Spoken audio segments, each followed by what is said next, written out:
We'll start with the Pledge of Allegiance by Mr. Fishbein. Allegiance to the flag of the United States of America, to the republic which stands one nation under God, indivisible, with liberty and justice for all. Ms. Harding will give the roll call. Thank you. Mr. Burdell Williams, Present. Mr. Cohen, Present. Mr. Epps, Present. Mr. Fishbein, Present. Ms. Haywood, Present. Ms. Henry, Present. Ms. Loman, Present. Ms. Mulhern, and Mr. Schultz. Present. Thank you. That concludes the roll call. Thank you. We have recognitions by Dr. Scriven.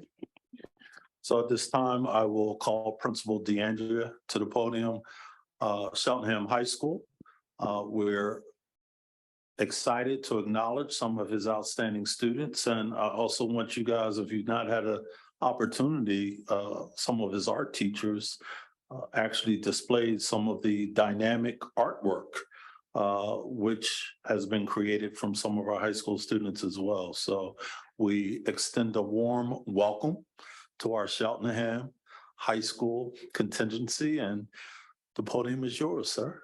Thank you very much, and good evening, President Henry, Vice President Schultz, members of the board, Dr. Scriven and Dr. Smith. Thank you for the opportunity to share some highlights of the incredible work that is occurring at Cheltenham High School. This is my 5th month as principal, and it has truly been a privilege to become a part of this awesome community. I'm joined this evening by our dedicated and hardworking vice principals, Ms. Lori Felgois, Mr. Byron Ryan, and Ms. Christine Zubeiru in person, and Dr. Ben Hammond on Zoom. I am very grateful for all of their support in my transition to Cheltenham High School. Next slide, please. I want to begin by highlighting our seniors who were recognized for their performance on the PSAT during their junior year. Of the 1.5 million juniors who take the PSAT each year, approximately 3% are selected for recognition as National Merit Semifinalist or National Merit Commended students. In addition, the National African American Recognition Program recognizes students who earn scores in the top 10% of each state. Tonight, it is my pleasure to recognize 8 outstanding students who have received one of these recognitions. Please stand when your name is called. In alphabetical order, Diana Ahrens, National Merit Commended student. Kai Bosniak, National Merit Semifinalist. Johanna Jarvis, National African American Recognition Award.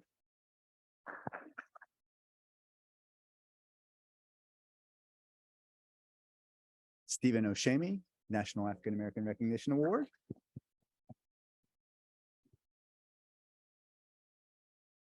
Mark Rutkowski, National Merit Commended student.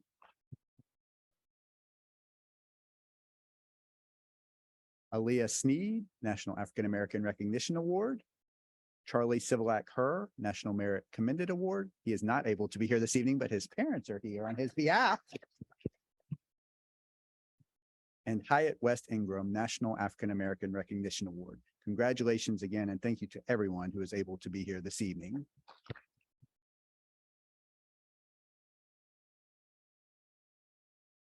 I would now like to take a few minutes to highlight some of the other exciting things happening at Cheltenham High School. You have heard about community lunch in each legislative board meeting this fall, and I am pleased to share that it is continuing to work well overall. During this one lunch period, students have the opportunity to eat lunch, get extra support from teachers, participate in clubs and activities, engage in wellness activities, and more.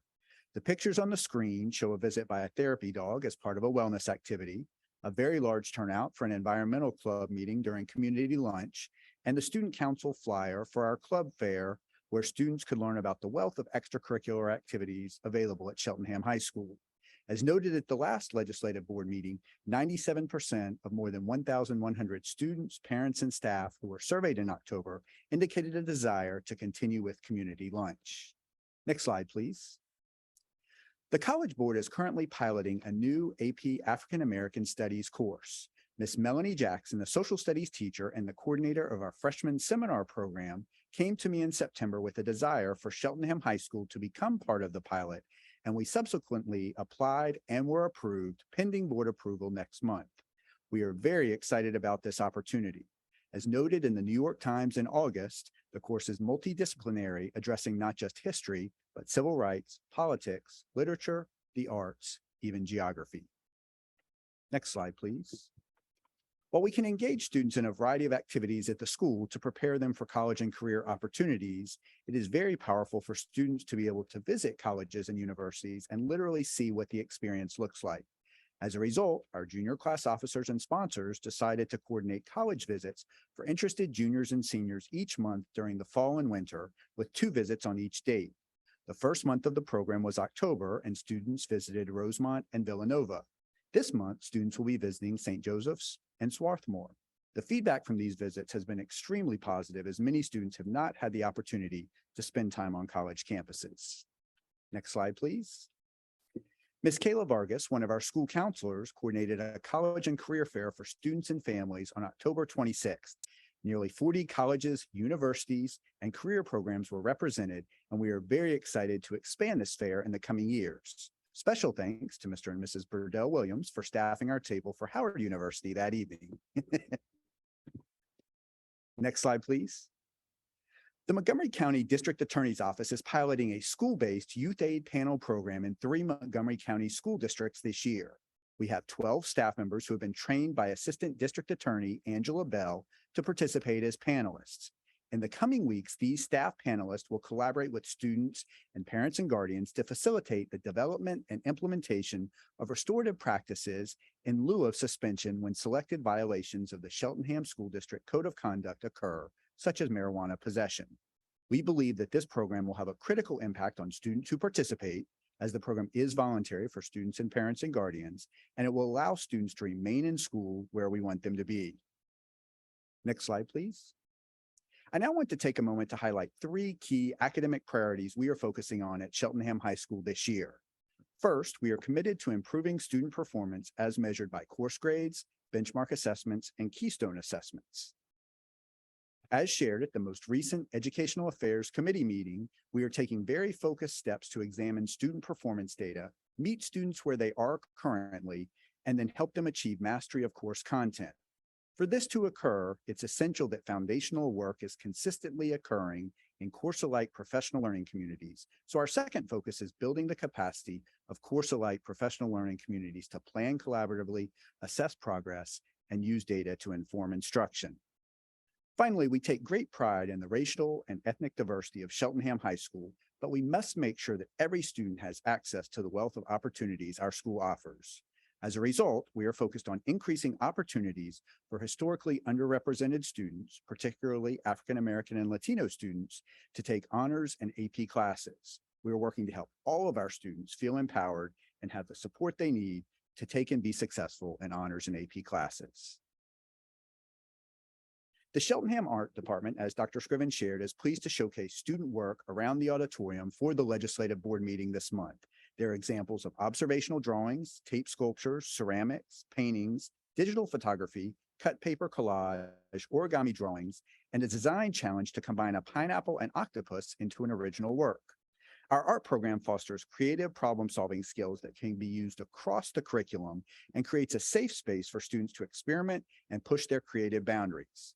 The artwork highlighted here this evening reflects coursework from Drawing 1 and 2, Craft Arts, Digital Photography, 3D Sculpture, Art 1, 2, and 3, our AP Studio Art Drawing, and our AP Two-Dimensional Design programs. And finally, I want to invite you to attend some upcoming events at Cheltenham High School that will showcase our outstanding fine arts programs. Our fall play, Harvey, this Friday and Saturday at 7:30 p.m. in the Little Theater. Our Winter Choral Concert on Tuesday, December 6th at 7:30 p.m. in Stretton Hall, and our Winter Instrumental Concert on Wednesday, December 14th at 7:30 p.m. also in Stretton Hall. Thank you again so much for the opportunity to be here and to share some of the highlights of Cheltenham High School.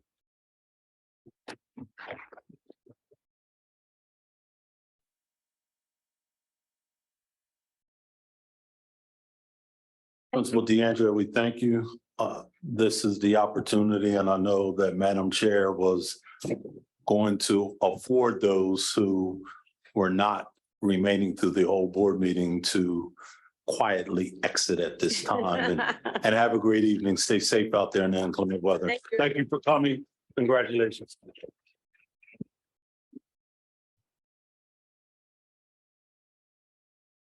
Before we move on, I just want to comment on the artwork that I have missed for 2.5 years now.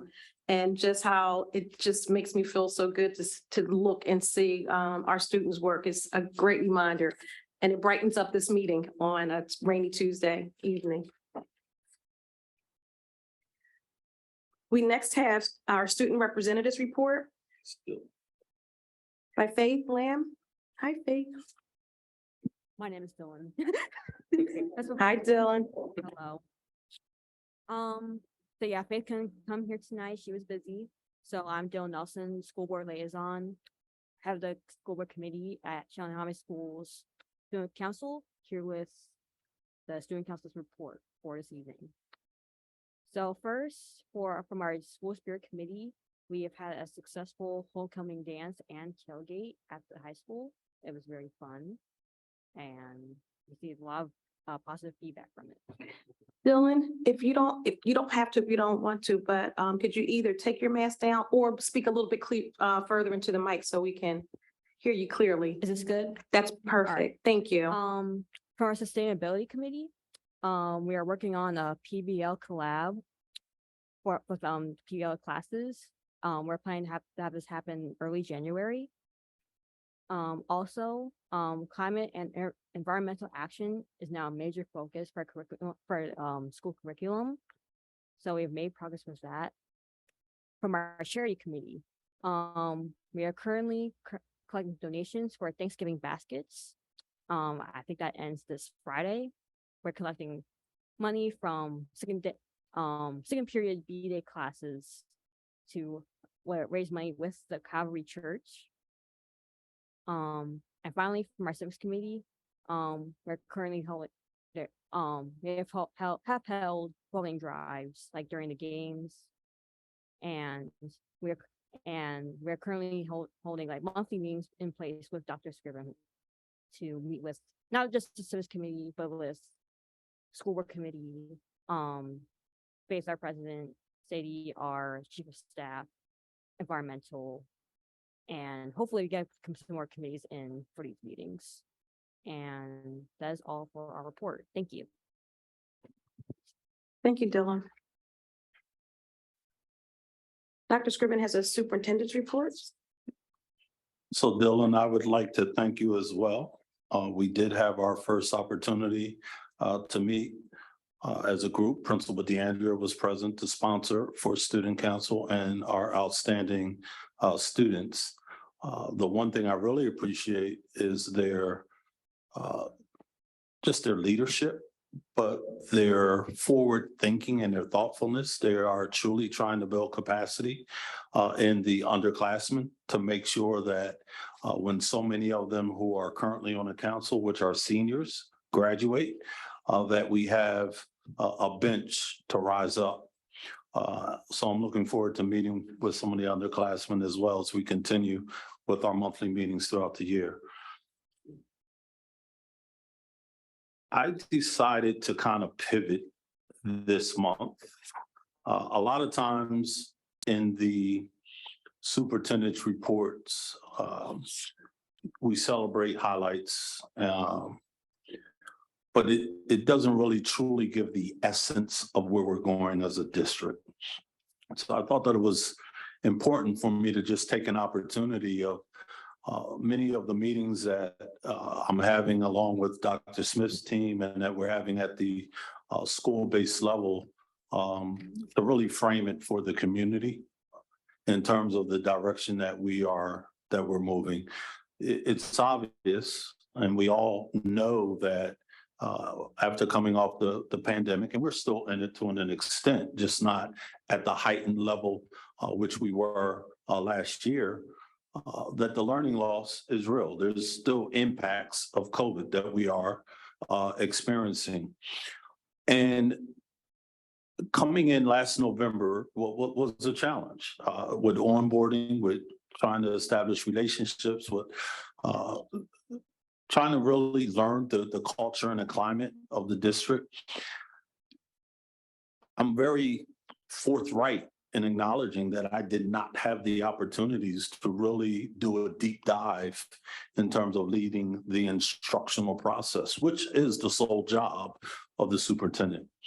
So it's been a breath of fresh air this year to actually be able to start in the spring and through the summer with having leadership retreats, the opportunity to meet with the district as a whole, and really kind of put out what the marching orders for the year is. There's a lot of great things that are happening in the district. A lot of them, unfortunately, are happening in silos. And the one thing that I'm really trying to address as superintendent is how do we make systemic change and not just isolated change where things are happening at greater extents in some places within the district, but potentially not all. So when I frame that shifting the conversation, it's really grounded in that. How do we move away from silos to being one collaborative team, all owning and driving one collaborative plan? And this is very timely as we're in November because we're very deep into our strategic planning. In the month of December, there will be presentations of final drafts of 7 pillars that have been identified as our targeted goals underneath our strategic plan. And there's been co-chairs that have been developing in collaboration with multi-stakeholder groups, action plans to move what we've identified as our targeted goals forward. The bottom line, and you heard some of that from Principal DeAndrea today, is that we're trying to improve access, opportunity, and achievement for all students. How are we going to go about doing that, and what does that look like? So we are really working as a cohesive unit with making sure that each schoolhouse has a robust school improvement plan.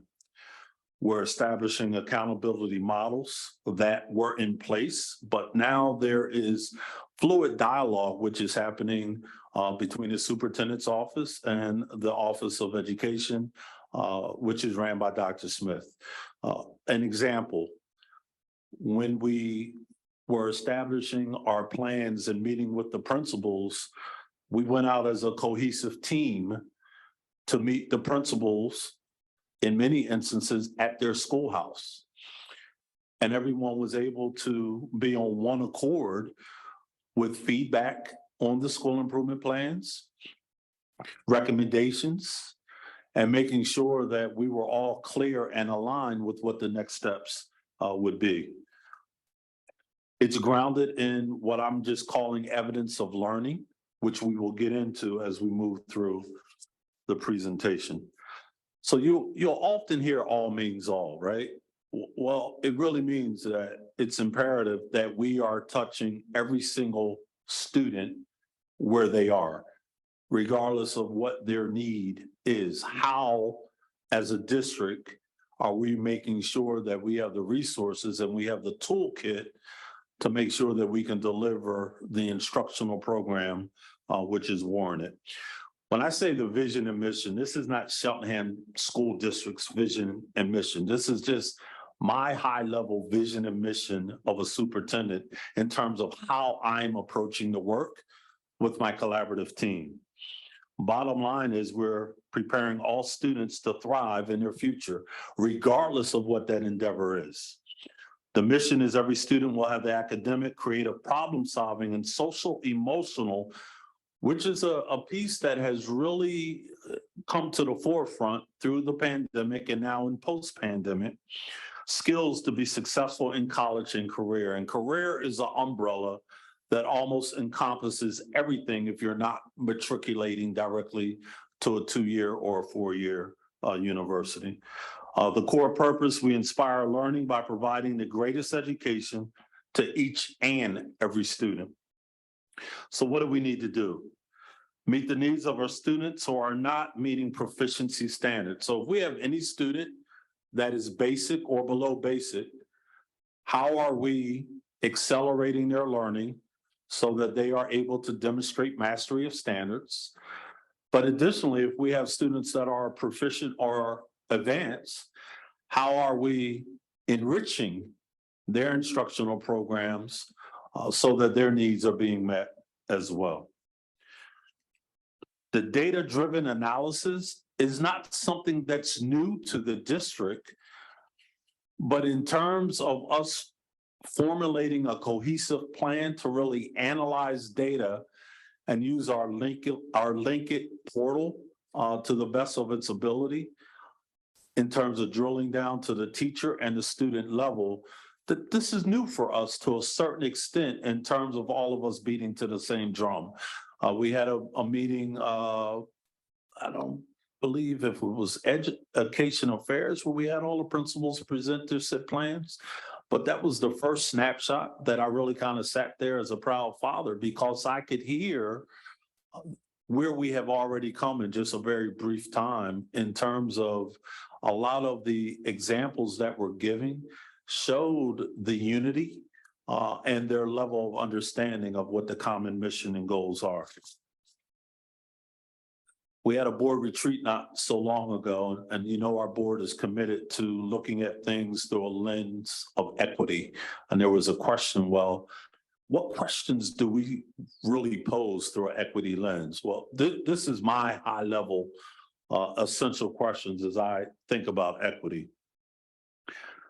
Are our children learning? Are they learning enough? How do we know? If not, why not? And what are we doing about it? It's not rocket science, but we have to make sure that we have a laser focus and look through this lens in everything that we do as we're analyzing data to make informed decisions with how we need to adjust our instructional practices. So what are we going to do about it? What are the instructional needs identified for the focused population? Our principals have gone through a very extensive root cause analysis and comprehensive needs assessment. They've identified where the deficits are in their respective schoolhouses. They have worked collaboratively with some of the key instructional leaders within their buildings, and they've come up with targets and goals that we are going to be monitoring to make sure that all of our students that aren't at the proficient level incrementally move towards the proficient level. How do we not lose students that are proficient? And how do we potentially advance those students who are at the proficient level to the advanced level? So it's a continuum. Next slide. So the learning journey is really simple, but this is just a visual. We have our primary foundation, we have intermediate, we have middle, we have high. And just the questions that I want to start to present at the building levels are, did our students make a successful transition? And when I go to the next slide, you'll see what I'm referencing. Are our students ready for that next level? And are they reaching the milestones on the continuum as they're moving through the K through 12 trajectory? Next slide. So just to give you the visual, which really simplifies it and makes sense. We have K through 2. We have grades 3 through 5. Our middle school, this says 6 through 8. We know that we have a different model here. And I really salute Dr. Clark for really going into EP, which is our 5-6 school, and looking at that as an intermediate school, kind of changing the language. It's always been a struggle for them to identify where do they really fit with having a 5th grade that would traditionally be in an elementary setting and a 6th grade that would traditionally be in a middle school setting. And then we have our grades 9 through 12, which are high school. And we're really looking at, it's a shift in thinking where we're really looking at multiple measures. Our team is working very hard under the leadership of Jessica King with having a more robust systemic MTSS program where we're really looking at interventions early and early warning indicators to identify how do we meet the needs of our students and give them the assistance that they need prior to having to test or recommend for special education. And other than just the state assessments, what internal assessments are we using through our benchmarks, through our CDT, to really look at multiple measurements in the classroom level? It's could be as simple as the formative assessments, which are the exit tickets, which teachers may be given. You heard Principal DeAndrea mention coming up with common assessments through the PLC process. We're building the plane as we're moving through the year.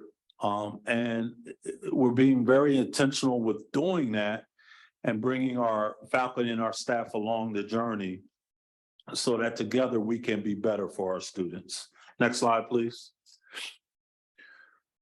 We're familiar with SMART goals, which, they have to make sense. They have to be relevant. They have to be measurable. There's timelines that are associated with them. In each of our school improvement plans, there have been SMART goals that principals have developed. We have gone through the round of meeting with all principals. They've submitted their finalized school improvement plans. We will now be going out, and my updates will be grounded in these snippets of artifacts and evidence of how we're doing the work in the schoolhouse. I'm shifting from fluff superintendent reports to really reports that have a focus and demonstrate what we are doing or what I am doing specifically as an instructional leader in the district. The time is now. I'm in November. It's been over a year. It's time to amp things up. And this is the framework in which we're going to do that. In January, myself, Dr. Smith, and her office will be going out to have our mid-year reviews with all of our principals. We are reviewing their informal observation data as well as their formal observation data. We will be gearing up for our second benchmark. We'll be looking at the incremental growth between benchmark 1 and benchmark 2. And the way they've developed their plans are aligning with the scope and sequence of the curriculum, where we're looking at what are the relevant skills that are being taught now that students should be able to demonstrate mastery on. So wanted to give you guys just a high level of where we're going.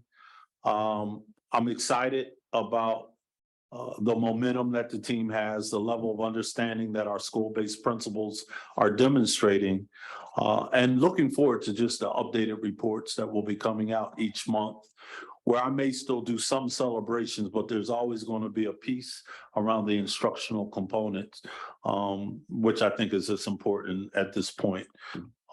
And that brings closure to my report. Thank you. Thank you, Dr. Scriven. Ms. Hayward? Just wanted to make a brief comment. Dr. Scriven, I completely appreciate the intentionality of what you presented this evening and the fact that you'll be providing updates on that to the community. The congruity between what Dr. DeAndrea presented this evening, what you presented this evening, what was presented in Ed Affairs last month, Dr. Smith, leads me in a way that I'm like just so excited because we are really focusing on, like you said, each and every student and looking at those basic questions that you raised to really understand whether students are really making that kind of progress through an equity lens. I know it, at least it's really heartening to me, and I would imagine everybody on the school board as we move forward with you on that journey. So I'm excited. I look forward to, as a board member, working with you as we move towards that end game. Thank you. Mhm. Thank you, Julie. We have the solicitor's report from Mr. Diazio. Yes, thank you. The board has not met in an executive session since the last prior meeting, so I have no further report this evening. Thank you. Thank you, Mr. Diazio. We have public comments on agenda items only. If you are here in the audience in the room here you can step up to the podium and please announce your name and where you reside in the district. If you are viewing through streaming or watching the broadcast, you can submit questions and comments via our email, which is CSD Board Meeting Comments at cheltenham.org. And also commenters that are streaming or online submitting questions should state their name and where they reside.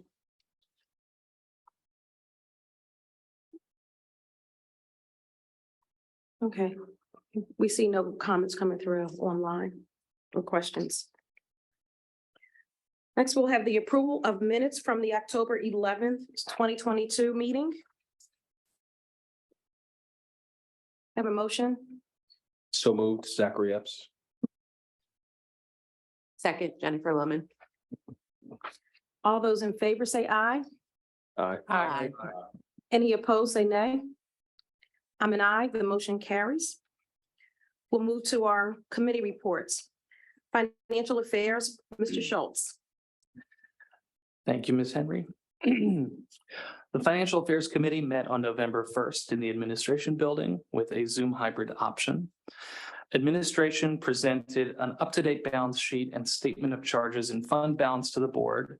And this represents a new format for this information. We receive a monthly update, but the format has been updated to reflect the way the school district reports its financial information to the state. So it's a bit more consistent now. There were no surprises, and I would recommend anybody interested in the actual numbers to check out the PowerPoint presentation, which is posted on the district's website. There was also an update regarding our ESSER funds. And for those who are unaware, ESSER represents a series of grants that were awarded to school districts around the country in response to the COVID pandemic. The district has spent approximately $3 million of ESSER funds so far and has approximately $4 million remaining, which it will continue to spend over the next several years. The purposes of these funds were specified as part of the original grant application and include additional funds towards curriculum development, summer school, student mental health, technology, and air quality controls, among other things. There was also an update of the Act 1 timeline, which is Act 1 is a state law related to the budget process in school districts, which sets constraints on what school districts can do with regards to raising of taxes, as well as a timeline for that budgeting process. Administration is recommending that the board pass a resolution to opt out of the Act 1 exception process, which would mean that the district would not be able to increase taxes above the Act 1 index during this budget cycle. And that's just a reflection of the fact that our financial affairs are in reasonable shape at this point, so we do not anticipate the need for that type of action.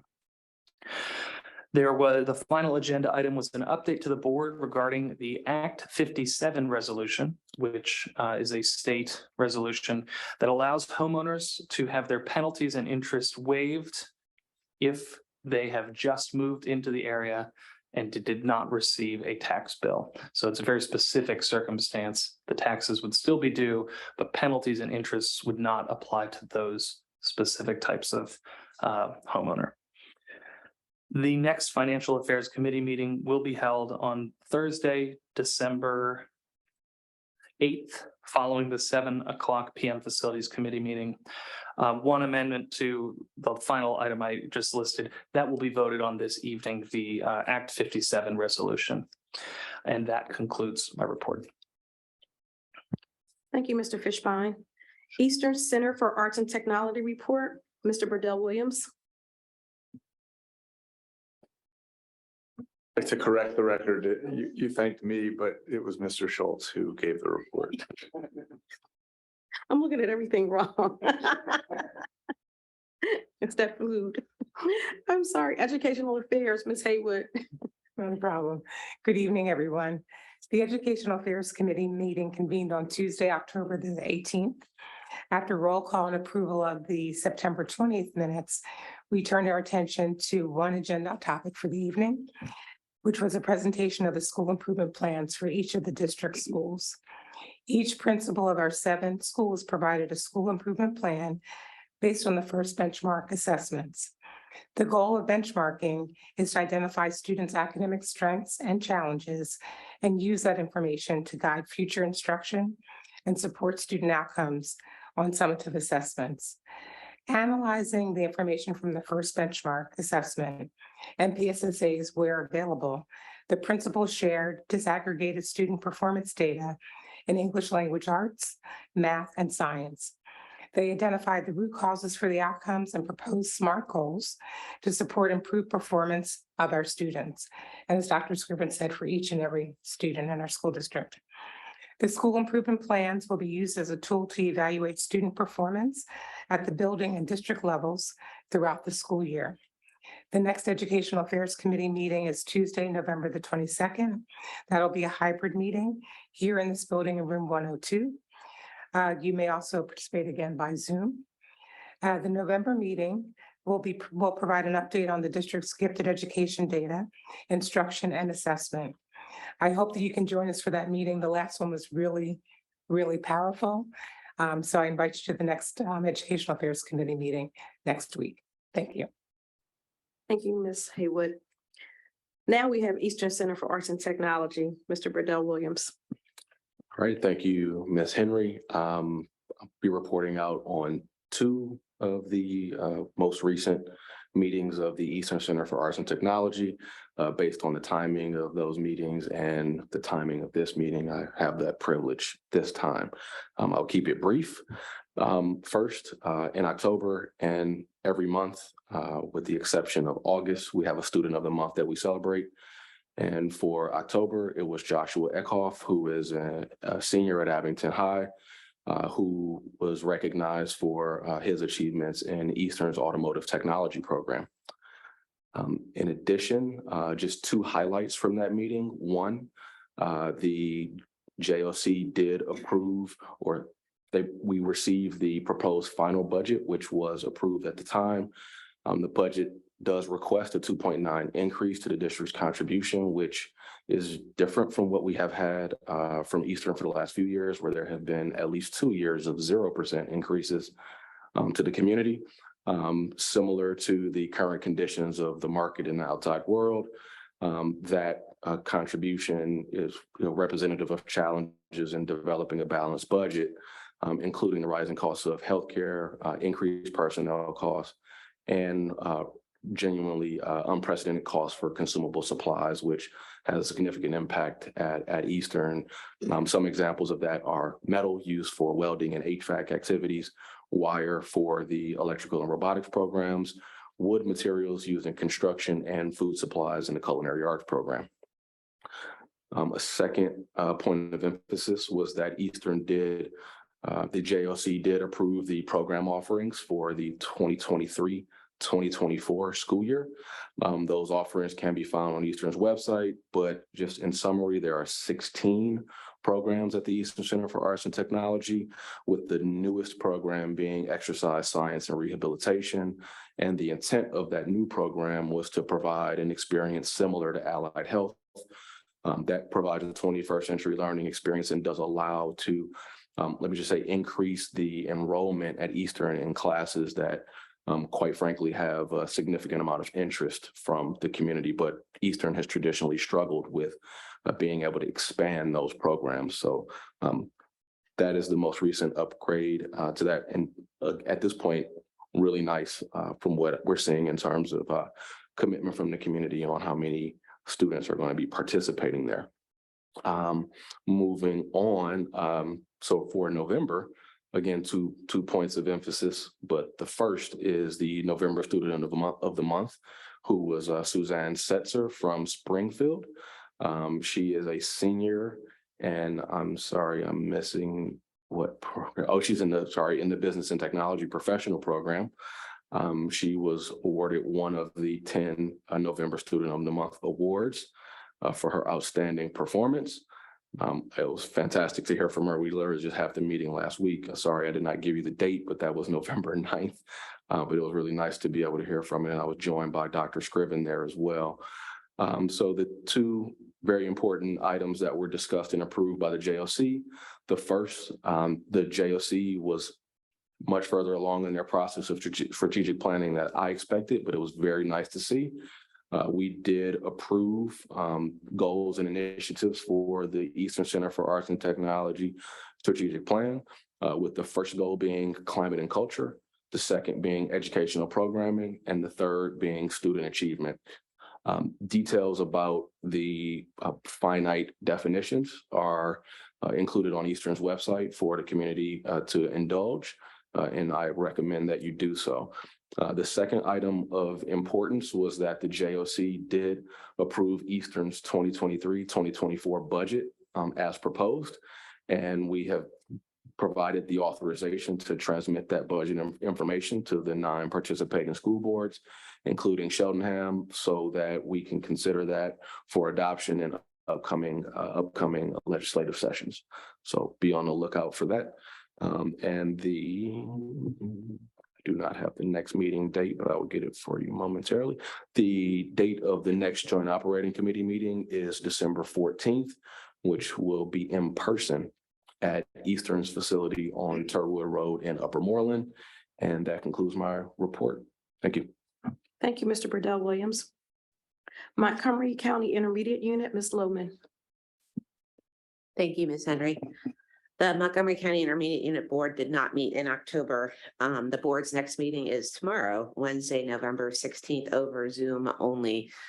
The board will not be meeting in person because the MCIU is participating in a very large school safety conference tomorrow. So we will be meeting over Zoom tomorrow at 7 p.m. This ends my report. Thank you, Ms. Loman. Facilities report, Mr. Cohen. Yes, thank you. The Facilities Committee met on November 1st. The meeting was chaired by Mr. Charles Burdell Williams. The minutes from June 7th, 2022 were approved. There was then a presentation on Cheltenham High School fire restoration, and that was regarding from electrical fire in a classroom in June of 2022. There was an update on Cheltenham High School domestic water project and Myers Elementary playground repairs with new rubber flooring to be installed in the playground during the Thanksgiving break. There was presentation on the summer cleaning projects, and that included the removal of approximately 100 layers of finish from the terrazzo floor in the high school, which is incredible that there were that many layers of finish and also that they were removed. Next, there was an update on School Dude, and School Dude again is the database system that's utilized to keep track of maintenance issues and maintenance orders and maintenance that's being done in the school buildings and school district grounds, and that there will be an upcoming training on School Dude is being scheduled. There were a series of questions and discussion on high school athletic fields and facilities and other capital needs. The next Facilities Committee meeting is scheduled for 7 p.m. on Thursday, December 8th, 2022. And that completes my report. Thank you. Thank you, Mr. Cohen. You're up for liaison group report. Yes, thank you. The liaison group has not met since our last meeting. The next liaison group meeting is scheduled for Monday, November 21st, 2022 at 8 a.m. And that will be a virtual meeting via Zoom. That completes my report. Thank you. Thank you, Mr. Cohen. Mr. Epps, Policy Committee. Yes, Madam President, the Policy Committee meeting was held on October 25th, 2022 at 7 p.m. Via hybrid on Zoom and in person. After the roll call and approval of the August 23rd, 2022 minutes, we discussed the policies listed on tonight's consent agenda under the Policy Committee report. This evening, there are 6 policies that are being presented for adoption. These policies discussed under old business of the Policy Committee agenda are policy 001, name and classification, policy 002, authority and powers, 003, functions, 004, memberships, 5, organization, and 6, board orientation. As the theme, many of these policies really set the functions and name of our district, as you heard, and really the functions of this board and forward. Other topics discussed during new business portion of the meeting are 7 first read policies. That's 143 district issued Chromebooks. It's being considered for repeal. 816, acceptable use of technology. 824, also being considered for repeal, is GPS on district vehicles. And for those reasons, because it's addressed in other policies that we have passed and on record. Policy 808, food services.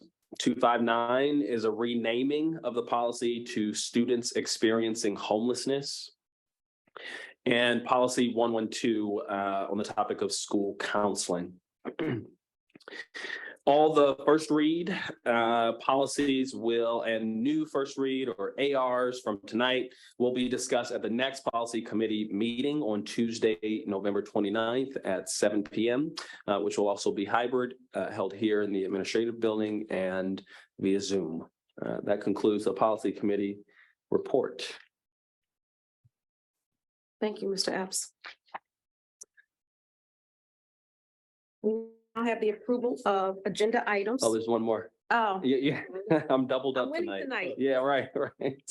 I'm sorry, doubling up tonight. But yeah. Legislative meeting minutes, yeah. Correct. And we did not meet, but I do have a very brief report given just 'tis the season. My last report was about the election, which was just held last week. And so throughout the country, votes are still being counted.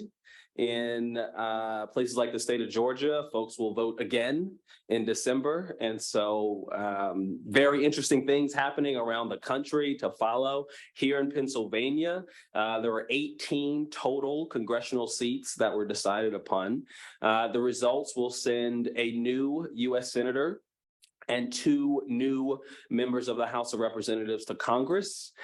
In the other 15 races, the incumbents were reelected, which included the representative for this area, Cheltenham, Ms. Madeline Dean. And so there are websites such as the Committee of 70 that you can access information about all of these individuals, things they ran on, and even the plans they have for their terms. I mentioned some votes are still being counted around the country. The same is happening right here in Montgomery County. And so election is certainly the theme of the month. Folks, our state legislators have been in recess during this time. And so here in the Commonwealth, we also elected a new governor.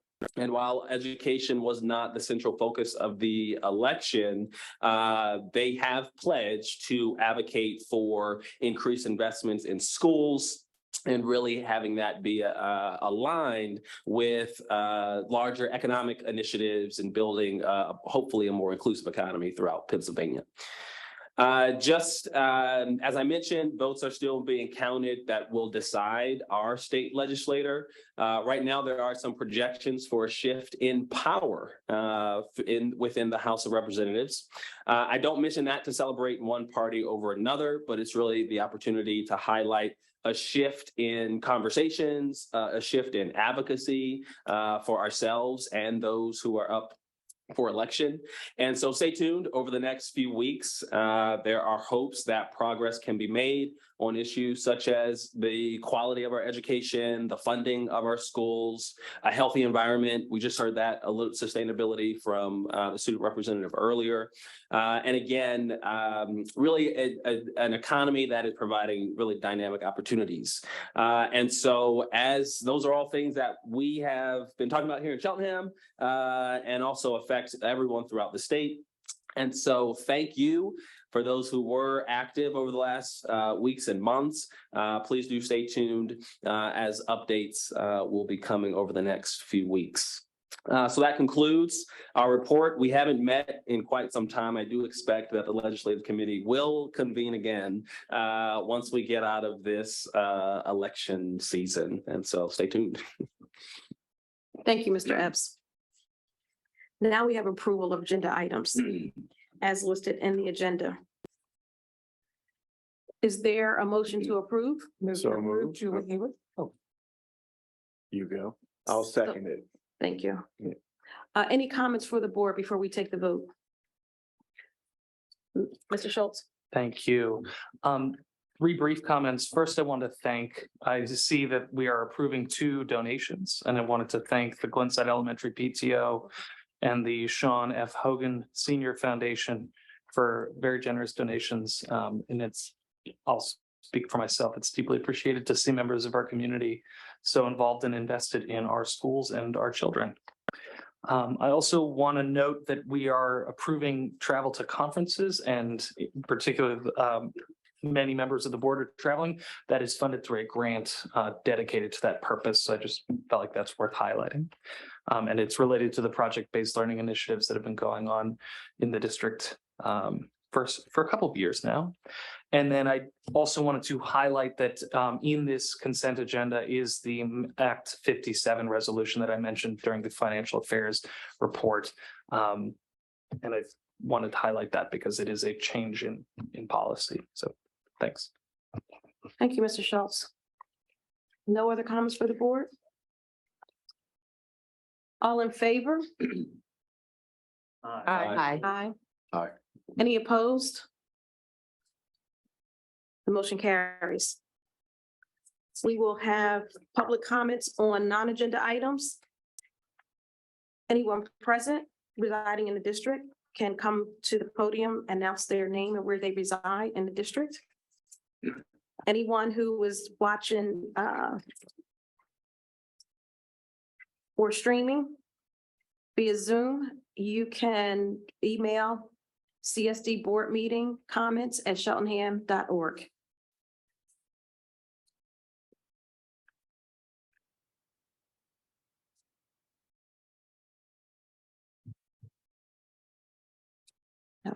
Thank you. There are no comments. Response to prior public questions. There was one question from a community member that was answered during that time. No other questions came in. And so future meetings are listed on the agenda with one correction, that the board reorganization meeting is on Thursday, December 8th. So that date will be changed. It's on the next. There are two additional meetings on that date, but they're on the next page, but they are also going to be on Thursday. Oh, okay. That's all. Okay. Sorry for the out of order comment. Oh, I see that. On the 8th, right? I see that. All right, so I'll take a motion to adjourn. So moved, Zacharias. Second, Jennifer Lemon.